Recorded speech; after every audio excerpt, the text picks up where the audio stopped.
Bonjour à tous et bienvenue sur Medusa. Aujourd'hui, je vous propose une analyse de la crypto-monnaie de Trump, donc de son meme coin qu'il a sorti le 18 janvier 2025. L'idée, ça va être de faire mon analyse, je vais vous partager mes indicateurs, etc. Ceci n'est pas un conseil en investissement, ça reste mon analyse, donc n'hésitez pas à faire vos propres recherches si jamais vous êtes intéressé. Donc l'idée, ça va être de regarder un petit peu la configuration graphique, technique.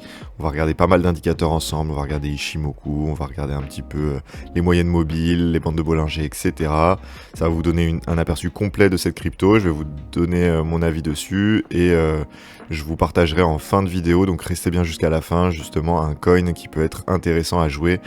Si vous êtes intéressé par celui-ci, j'ai un coin à vous proposer. Ok, donc on va démarrer tout de suite. Le listing de la crypto de Trump avait eu lieu le samedi 18 janvier 2025. On avait fait un sommet aux alentours des 78 $, puis on s'était retourné violemment, hein, forcément.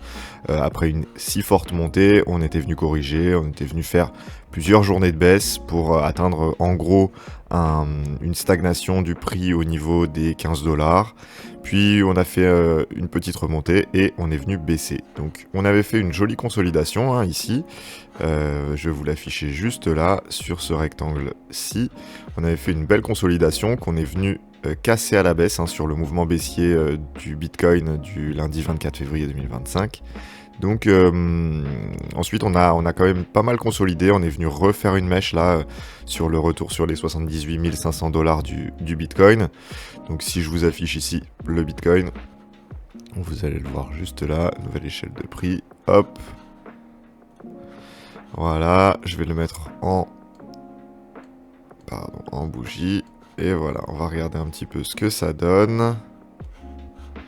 Voilà, donc vous voyez, hein, forcément, il est quand même très corrélé au prix du Bitcoin. Ce qui est intéressant quand même à noter, justement, c'est une chose que je vous invite à faire à chaque fois que vous analysez une de vos cryptos, une de vos altcoins, c'est qu'ici, vous voyez que le Bitcoin stagne et la crypto chute. Donc ici, on est dans une phase où les investisseurs de la crypto-monnaie Trump quittent le navire malgré une pression vendeuse qui est assez faible sur le Bitcoin. Ok, mais par contre, ici, donc vous avez une grosse chute, et juste là, vous avez une stagnation avec une petite remontée du prix, alors qu'ici, globalement, hein, sur cette phase-là, on a quand même eu 3 grosses journées de baisse, et ici, le coin de Trump a stagné. Donc ça, c'est intéressant, ça montre que cette crypto de Trump a quand même un peu de force.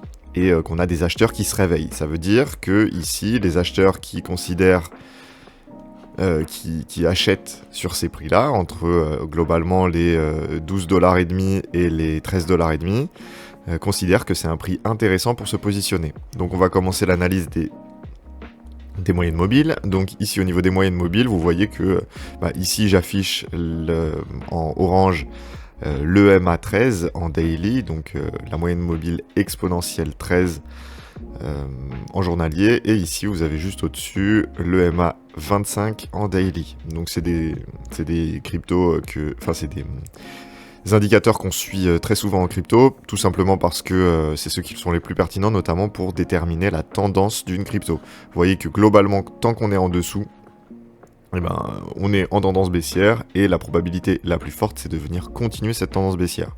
Donc pour ça, pour se positionner, il faut attendre justement un redémarrage au-dessus de cette EMA 13.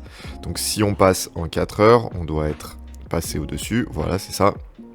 Vous avez en blanc également la moyenne mobile à 50 jours, à 50 périodes, ici en l'occurrence 50 fois 4 heures, et vous avez ici justement une première courbe. Ici, on avait eu une phase intéressante, hein, potentiellement avec un rebond qui aurait pu se jouer. Le sujet, c'était qu'on n'avait fait aucune structure haussière hein, sur cette phase-là. Voilà, sur cette phase ici, on n'avait fait aucune structure haussière. Vous voyez tout simplement qu'on a fait des creux plus bas que les précédents à chaque fois. Un creux, enfin un sommet avec un creux, un sommet, le creux plus bas que le précédent, un sommet, un creux plus bas que le précédent, etc. Et on n'a pas réussi comme ça à inverser la tendance. Donc ça voulait quand même nous dire que le coin n'était pas encore prêt à repartir. ici, vous voyez qu'on a eu justement un très joli rebond, un rebond très fort ici, où on est venu récupérer des valeurs de 11,1 $ par coin, donc presque 7 fois moins que son top du 20 janvier, du 20 janvier 2025. Donc voilà, ici on a une belle reprise, on est globalement en train de travailler justement ces moyennes mobiles, on est passé au-dessus, hein, vous voyez que c'était pas arrivé depuis un petit moment, depuis cette phase-là. Donc à voir un petit peu ce qui se passe. Il faudra confirmer ça en daily.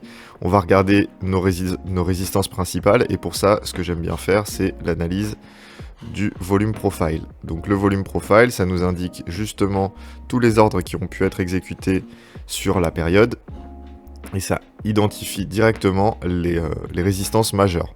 Donc ici, au lieu d'avoir le volume comme vous pouvez avoir en bas, comme ceci, vous avez le volume en bas, donc sur chaque bougie, sur chaque période de 4 heures, le volume qui a été exécuté. Et bien là, vous avez sur chaque niveau de prix le volume qui a été exécuté. Donc moi, j'aime bien regarder ça pour justement déterminer les résistances majeures.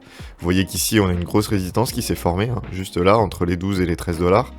Ici, on a une grosse résistance, justement, qui est notre point of control. Donc le point of control, je vous rappelle, c'est l'endroit de la charte où le plus de volume a été exécuté, et ça justement c'est juste ici. Ce point of control, il est précisément sur les 17 $. Donc ici, tant qu'on n'aura pas franchi cette résistance des 17 $, ça peut être un petit peu compliqué de se positionner. Si vraiment c'est une crypto que vous appréciez et dont vous estimez qu'elle a du potentiel, vous pouvez potentiellement commencer à vous positionner dessus. Alors pas maintenant, hein, tout simplement parce que je vous rappelle encore une fois qu'on n'a pas fait de structure haussière à proprement parler. Vous voyez qu'ici on a également une résistance, hein, c'est le VAH, c'est le VAL, pardon. Donc c'est la ligne qui détermine que 70% du volume a été exécuté au-dessus de cette ligne-là. Et donc précisément ici, vous avez une structure haussière qui peut se dessiner, voilà, en tapant sur cette résistance, en faisant un second creux, et en venant chercher ici. Là, vous aurez au moins un creux, un sommet, un creux, un sommet plus haut que le précédent, et donc vous pouvez potentiellement vous positionner ici pour faire une entrée, mais le réel retournement de tendance aura lieu si on s'affranchit de cette résistance des 17 $, 16,991 précisément. Ok, donc ensuite on va regarder un petit peu ce que ça donne sur l'analyse d'Ishimoku. Ishimoku, je vous rappelle que c'est une méthode qui a été développée dans le début du XXe siècle par un japonais qui à la base tradait le riz. Bref, ici vous avez un Kumo qui est baissier. Donc le Kumo, c'est justement ce nuage entre la SSA en vert et la SSB en rouge. Ici, vous voyez qu'on a buté pile poil dessus, hein. Donc c'est pour ça que je vous dis que c'est intéressant quand même Ishimoku. Ici, vous avez buté juste sur cette SSA. C'est possible qu'on vienne travailler cette zone, travailler ce Kumo, etc. On vient de franchir la Tenkan. La Tenkan, c'est la courbe qui est en bleu. Et ici, on a franchi également la Kijun, en tout cas en 4 heures. On va regarder en daily ce que ça donne. En journalier, donc une bougie égale 1 heure. On vient de travailler la Tenkan, donc la courbe en bleu. On a très peu d'historique, donc c'est très compliqué de travailler Ishimoku sur si peu d'historique.